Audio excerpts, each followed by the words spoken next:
All right, so did you guys grab your tests? Oh, no, you didn't. Okay, grab your test, please. Test? Yeah, it's in the basket. You want me to pass it out? I'll pass it out. I'll pass it out. I'll pass it out, bro. This one? This one? Yeah. There's some ungraded homework in that still, but. So. Have you graded the team test? Okay, so now that everyone's got their test in front of them, we're going over question 4 in the pre-response. For those people that actually were here, good job. That's you. For the people that weren't here, bad job. Okay. All right. Don't forget Saturday. Here again. I reminded him, though. Hopefully he reminded his students. Probably not. Because they were leaving for like the break, so I couldn't tell all of them. All right. Consider the differential equation here. So find y equals g of x, the particular solution to the given differential equation with initial condition that g of 0 is equal to 5. Okay. So let's go through, and what's the first thing I should do?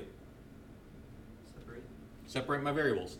So it's going to be dy dx equals parentheses y minus 2 and x squared plus 1, right? So dx is on the right, dy is on the left. Switch dx and y minus 2. So it's going to be 1 over y minus 2 dy is equal to x squared plus 1, and that's dx. Yes, do integrals of both sides. Integrals of both sides. So this is going to give me ln, right? Ln, absolute value of y minus 2, yes, is equal to x cubed over 3 plus x plus c. So now plug in, so it g of x, so x is going to be 0, and my y value is going to be 5. So this is going to be ln 7. ln 3. Oh, sorry, you're right. Oh. Thank you. Here. Who yelled 3 first?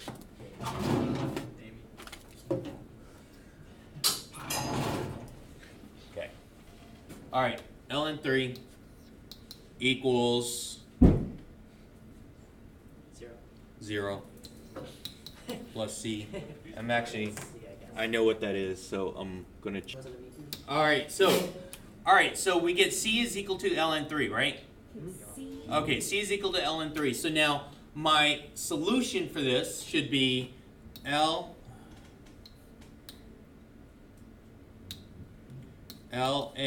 of.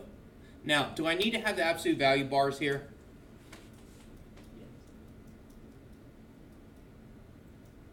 No. Why? For this particular solution,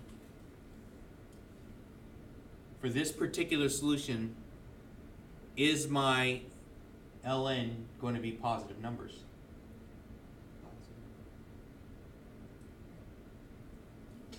Because x and y, so I have positive numbers, don't I? Because my y is 5 for this particular solution, right? Mm-hmm. For this particular solution, y is 5, so I don't need it no more. I don't need it, so this could just be y minus 2. For this particular solution, I don't need the absolute value bars anymore, equals, and that's going to be x cubed over 3 plus x plus ln of 3. All right, so we're going to have to E all that. So I'm going to insert new page here because I want to. Is there any way to copy this? So ln, yeah. Y minus 2 equals x cubed over 3 plus x plus natural. All right, so E everything, right? So E everything, so it's going to be E So it's y minus 2 equals e to the x cubed over 3 plus x plus ln of 3. And then add 2. Now, if these are all the exponents because I e'd everything, can I break those up? So that would be the same as saying e to the x cubed over 3 times e to the x, right? Times e to the ln of 3, right? 4 times 4? What? 3. 3. Yeah, okay. So you guys seeing what I'm doing here? So because I could actually break it up, because they're all the exponents that I'm adding together there, I could break it up to the similar bases. Because when I get to the point of having e to the ln 3, what happens to my ln? It goes away, so I'm left with just 3. And where does that 3 go? To the front. It goes in front, doesn't it? So I'm going to have y minus 2 equals 3. And let's put these back together. So now, what's going to be in between there? A plus sign, right? So it's going to be e to the x cubed over 3 plus x. And then add 2 to both sides, right? So it's y equals 3 e to the x cubed over 3 plus x and then plus 2 down here. So now I have the particular solution here. How far in that simplification do you have to go before you... To that part. You have to go all the way to that part? So solving for y, this is your, that's 1 point. Okay, solving for y is 1 point. Okay, I'm going item by item. Let's see. Integration use initial condition. And do you have to write y or do you? Because it said y equals, my function, it said y equals g of x. So whichever. Yeah, so we write y equals. Yeah. All right, so what's the next one? So the next point that I'm going to get is Find the limit as x approaches. initial. Here is another 1 point. Oh. You're free advisor. No, I'm getting something. Yeah, okay.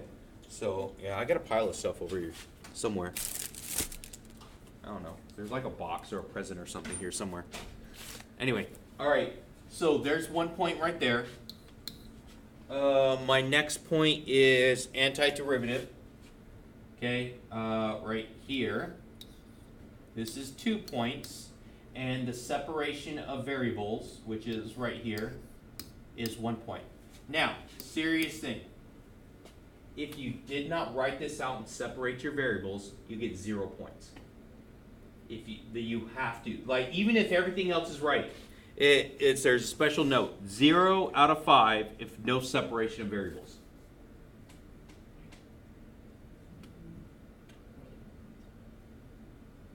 Question. Yes. You still get partial points even if the answer is not right, but like the steps. Okay, so before that. which one did you? So I got the separation and then I integrated it, but then like I don't know what I did Do afterwards. you have this integration? Yeah, So that's 3 points so far. Did you solve for C? I did not. You did not solve for C, so 3 points is your max. Okay. If you did not solve for C, it's another note right here that says not solving for C. So you still got 3 points though, okay? All the way. All right. Yes, Yeah. So yeah, in this case, because it says find y equals g of x, you have to take it to there. All the way to C. All the way to y equals. Because this right here states find y equals. So that means that your last thing has to say y equals. All right, so there's that. Next one. For the particular solution y equals g of x, found in part A, find the limit as x approaches negative infinity of g of x. So we have the particular solution, right? My particular solution was, y equals. yeah. So it's going to be, where did I write this down at? So starting here, the whole thing. y equals, what was it again? E to the x cubed, or 3. 3e to the, X cubed over 3 Plus x. plus 2. okay, so we're trying to find the limit, right? We're taking the limit as x approaches negative infinity of that function, right?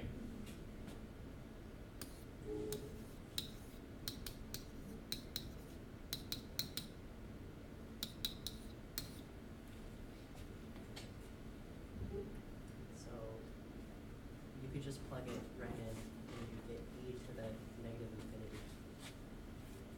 Or 3e to the negative infinity. Okay, so now what's that going to be if that goes to negative infinity? It's going to be 1 over 3e to infinity, which is 0. or 3. So that piece is going to be 0, right? So as I put this in, because it's a negative exponent, E to that power is going to be 0. huh? E to that power is going to be 0. Yes. So it's a negative power, right? Yeah. So that means that negative power, that would go down. So that means that the bottom, so the denominator would go faster. So that limit would go to 0. So that 3 goes away. So my limit ends up becoming 2. Wow. Super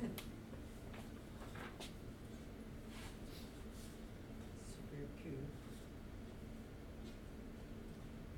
Yeah, and this is only 1 point for this thing. So you just write 2 from the very beginning. No, you have to show. You have to show as the limit goes to there. You really, yeah. You could do what we just did right there. Just write it out and then state that. Okay. All right, next one. They don't always give you a point for it. Let y equals f of x be the particular solution to the given differential equation with the initial condition of, Wait, yes, question. go ahead.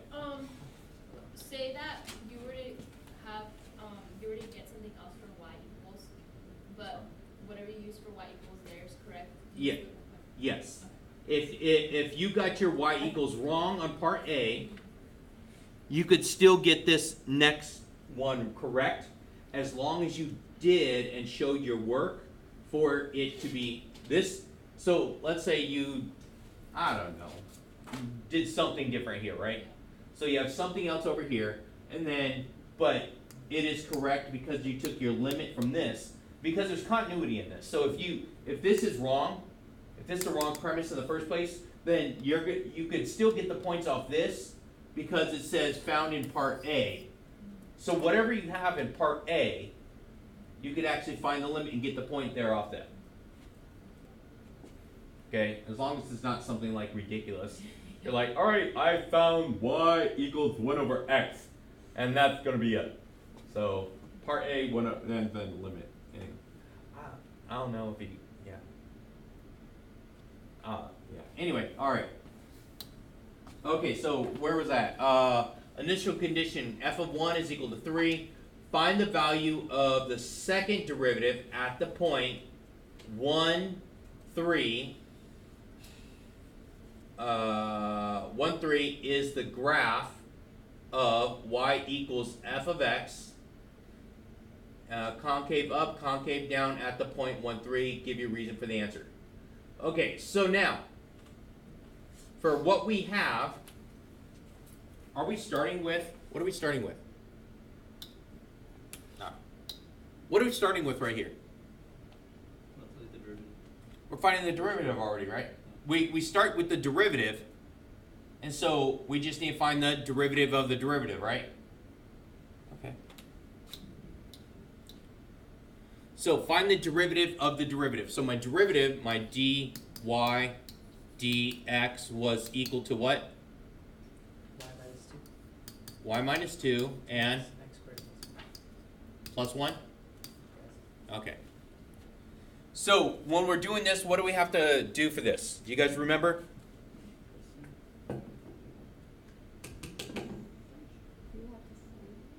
This is like the implicit differentiation, right? So, and this is a product right here, isn't it? So it's a product. So let's go off to the side. We know that, so if I call this one F and call that one G, I would say F prime is 1 1 dy. dy, and g prime is going to be 2x. Yes? Okay, good. So we're going to go through and do that now. So now it's going to be product rule. So in product, it's an addition, right? So it's f prime g plus g prime f. So f prime g is going to be x squared plus 1, right? dy. Come on. Plus g prime f. So it's going to be 2x times y minus 2. And this is going to be my, what's it called? Second derivative, right?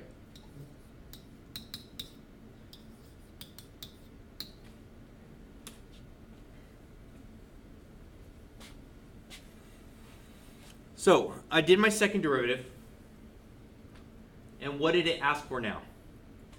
It's saying, is the graph concave up? Nope. Go first. Where? Oh, yeah. At 1, 3. Very good. At 1, 3. So that means I need to figure out there first. I need to figure out there. So let's find out the slope there. So if I find out the slope there, that I know that this is going to turn into, hold on, d squared y over dx squared equals, that is going to be, I'm going to write out the whole thing, x squared plus 1, and dy is going to be this again, which is y minus 2, and then x squared plus 1 plus 2x y minus 2. Did you guys forget what I did or lose it? Okay, what's dy? dy is all this, isn't it? Isn't it all that times dx then? It's right here, right? Yes? Dx is right Yeah, because when I did this, this was f prime g, right? Okay, it's supposed to be f prime g, so it's f prime. So f prime was just 1 dy, right? And then g is this right here. So it's just this. And so now dy, I can't actually find a point with just saying dy. That means you go back to the first derivative and say, this is my first derivative. This is dy, isn't it? dy dx. So this is dy dx, right? So that's going to go into here.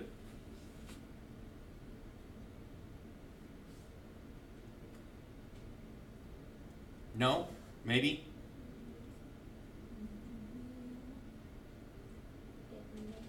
Okay, and so that goes back into here because that was the derivative I was starting with. That's my first derivative. So that goes in here. Remember, we did this again. We did this a while ago, and we would either write it like that or we'd write y prime, right? So we'd put in a y prime in every place that there was a y prime. I had to plug the first derivative back in. Yeah, I remember that. Okay. So now I have this. So I plugged this back in, so that went to this spot right here. So my dy is now back to here, because I need to put numbers in now. Oh, so like mix it. How come there's like no dx? It's okay, so this is dy dx, right? Yeah. And so if I were to do that, well, that would be dx dx. Okay, it's the function of y in terms of x.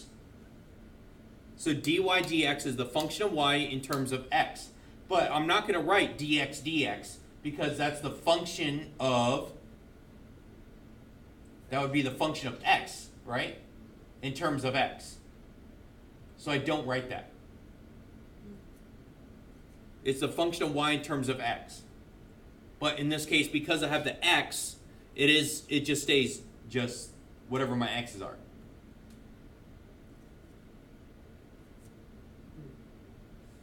Do we need to, are we okay? Questions, please. If you're lost, like, speak, because we haven't done implicit for a long time.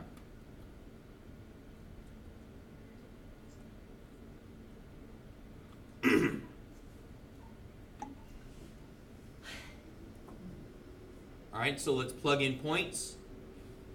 So if I'm plugging in points, this is going to be 2, this is times 1 times 2 plus 2, yeah, right? 2 times 1. That's 4 plus 2 is 6.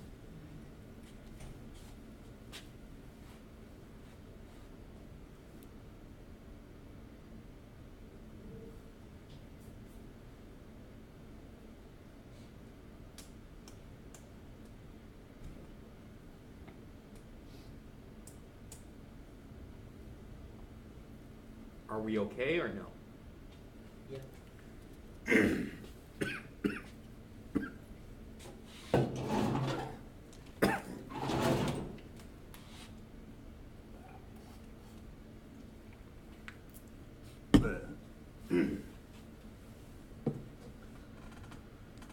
Speak now or forever hold your peace.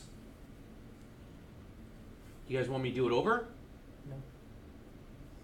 The only point of contention is that dy equals dy dx. If that makes sense. Yeah, because I thought that if you just want it to be dy, then you would multiply the dx to both sides. Okay, Oh, so that makes, wait, what Jimmy said is correct. Yeah, he's put dy down. The derivative of, wait, go back. We got it.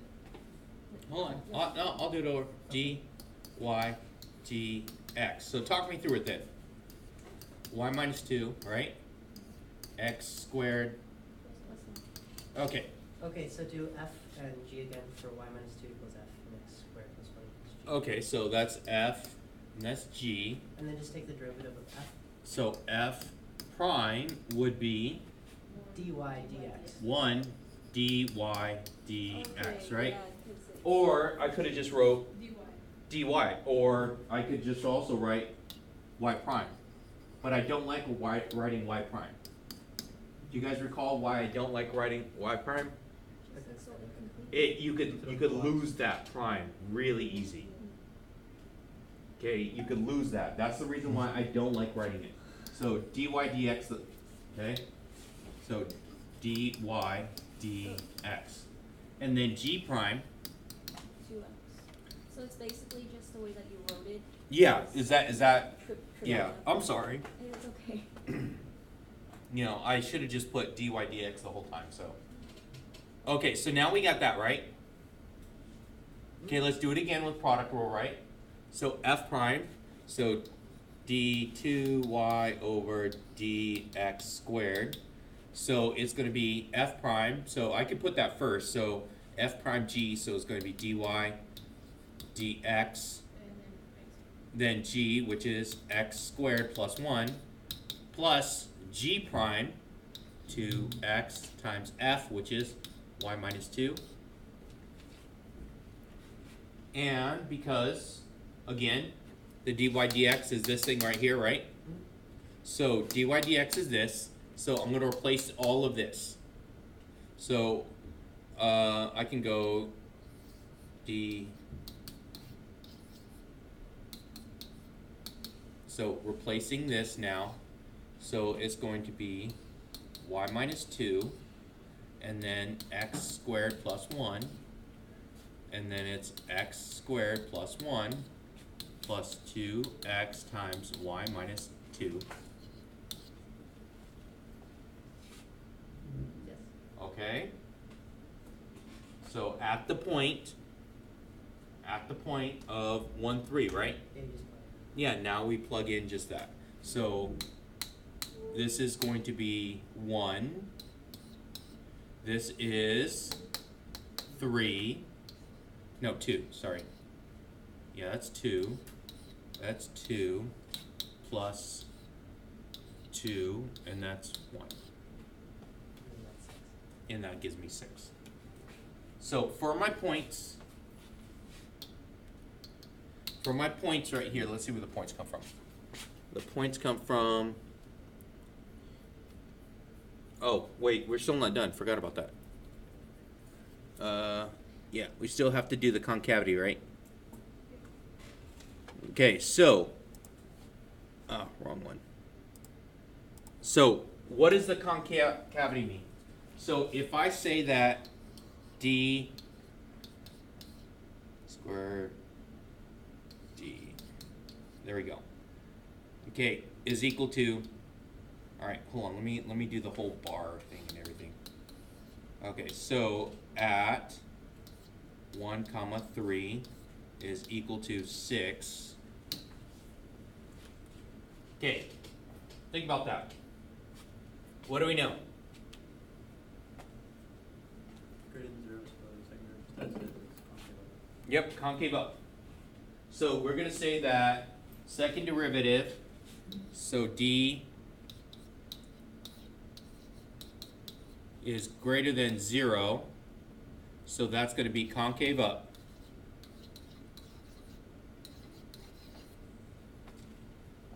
It's a lot simpler than I thought. I was like doing this giant mess. What did they write?